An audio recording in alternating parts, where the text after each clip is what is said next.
আল্লাহ পাক কোরআনুল কারীম ফুরকানুল হামিদে আয়াতে কারীমা নাযিল করে জানান দেয়। পবিত্র ঈদে মিলাদুন্নবী সাল্লাল্লাহু আলাইহি ওয়াসাল্লাম উদযাপন উপলক্ষে পূর্ব রাউজানে শমশেরনগর জামে মসজিদ ও আওতাধীন মহল্লা পরিচালনা পরিষদের ব্যবস্থাপনায় এবং প্রবাসীবৃন্দের সার্বিক সহযোগিতায় 10তম রাহমাতুল্লিল আলামিন সুন্নি সম্মেলন অনুষ্ঠিত হয়েছে।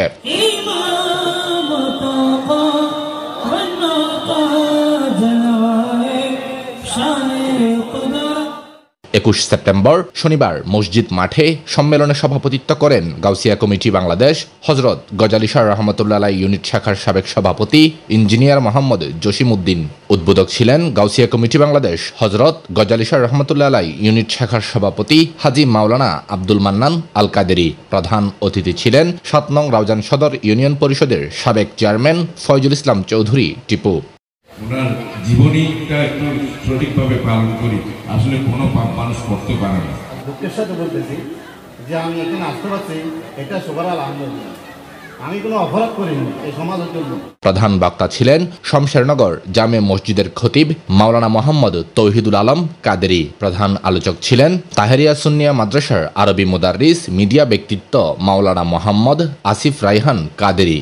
কোদালপুর হামিদিয়া কামিল মাদ্রাসার শিক্ষার্থী মোহাম্মদ নাইমুদ্দিন কাদেরীর সঞ্চালনায় বিশেষ বক্তা ছিলেন পূর্ব রাউজান হযরত আলী রাদিয়াল্লাহু তাআলা আনহু জামে মসজিদের খতিব মাওলানা জানে আলম আল কাদেরী, মৌলারবাড়ি জামে মসজিদের খতিব মাওলানা রফিকুল ইসলাম আল কাদেরী, শমশেরনগর জামে মসজিদের পেশ ইমাম হাফেজ মোহাম্মদ ওয়াজউদ্দিন। বিশেষ অতিথি ছিলেন মুনিরিয়া ইন্টারন্যাশনাল ও আল নোরাইন হজ গ্রুপের পরিচালক মোহাম্মদ ওসমান আলী, বিশিষ্ট সমাজসেবক ও শিক্ষানুরাগী মোহাম্মদ একরাম মিয়া, রাউজান সদর ইউনিয়ন তৈয়বিয়া স্মৃতি সংসদের সভাপতি মোহাম্মদ তসলিম উদ্দিন বাদশাহ, সাবেক ইউপি সদস্য সমাজসেবক আবু জাফর, বিমান বাহিনীর সাবেক সার্জন মোহাম্মদ শফিউল আলম, সমাজসেবক ইদ্রিস মিয়া, মোহাম্মদ আলী, মোহাম্মদ মোসা, মোহাম্মদ আলী ফজলু। উপস্থিত ছিলেন মাহফিল বাস্তবায়ন কমিটির আহ্বায়ক হাজী মোহাম্মদ শাহ আলম, সদস্য সচিব মোহাম্মদ ওয়াসিম, সদস্য তসলিম উদ্দিন, মোহাম্মদ জসিম, মোহাম্মদ মনসুর, মোহাম্মদ বাবুল, আব্দুল মান্নান জিহাদি, মোহাম্মদ সাকিব, মোহাম্মদ খুরশেদ জিয়াউদ্দিন, মোহাম্মদ পারভেজ, মোহাম্মদ সাইফুল, মোহাম্মদ সৈকত, মোহাম্মদ শফি, মোহাম্মদ শাকিল,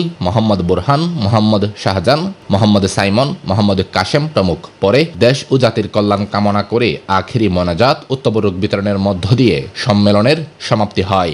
শুধুমাত্র সোমবার দিন যখন আসে তখন আমার আযাব কিছুটা হালকা করা হয়। জিজ্ঞেস করা হলো কেন? আবুল আহাব বলে, আমার আব্দুল্লাহর ঘরে পুত্র সন্তান হয়েছে, খবর এলো। আমার দাসী সুরাইয়া আমাকে এসে খবর দিল, ও আবুল আহাব, তোমাদের ঘরে একটা ফুটফুটে চাঁদের মতো সুন্দর একটা ছেলে হয়েছে। তোমার হায়াতের আগে মওতের কথা স্মরণ করলে কোন বান্দা কোনদিন জুলুমবাজ হতে পারে না, ঠিক কিনা? এজন্য আল্লাহ বলেন, আল্লাযী খলাকাল মাউতা ওয়াল হায়াতা লিয়াবলুয়াকুম আইয়ুকুম আহসানু আমালা। সুবহানাল্লাহ।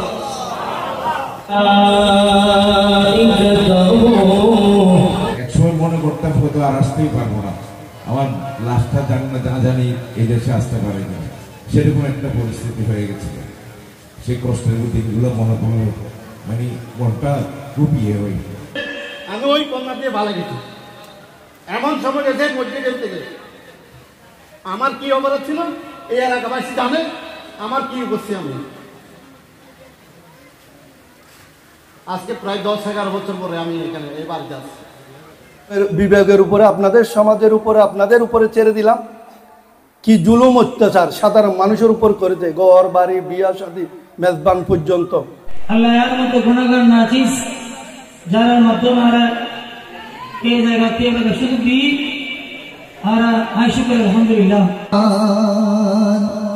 হরি হরি হরি হরি আল্লাহু আকবার নারায়ে রিসালাত ইয়া রাসূলুল্লাহ